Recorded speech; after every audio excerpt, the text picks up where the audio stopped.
很多朋友这几天都一直很关心这只绣眼鸟的伤势，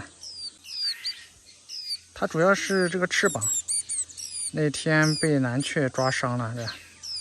我一直在给它擦药，目前恢复的还比较好，但是它这个羽毛长出来还要一段时间。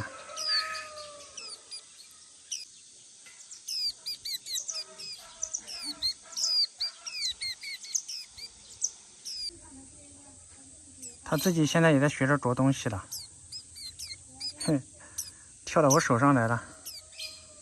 来，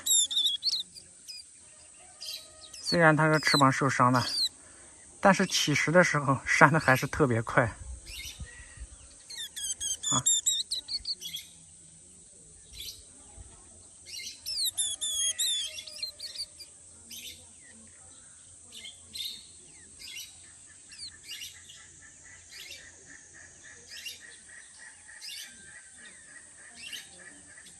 它特别喜欢我给它捏脖子，太小了块头，我都感觉我这个手指摸它脖子的时候，我都不敢用力。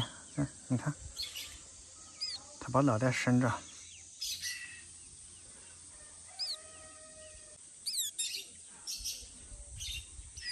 还要吃，再给你捏点。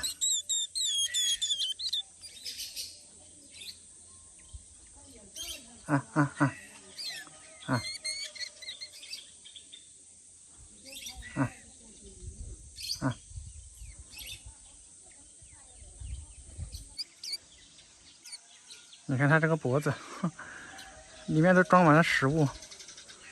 我说你怎么这么能吃呢？这么小个家伙，每顿吃那么多，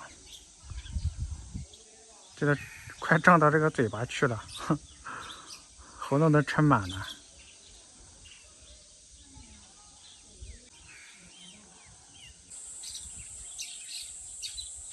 我洗了个手之后，它在我的手上喝了个水珠。我感觉这个家伙自从翅膀受伤了之后，特别的黏我。你给它放在这玩一会儿，它就要往你手上跳。一摸它的脖子，它就把这个羽毛立起来了，太可爱了。嘿。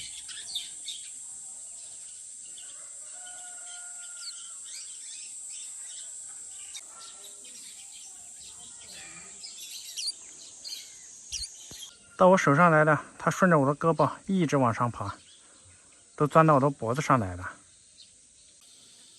生怕我给它丢弃了。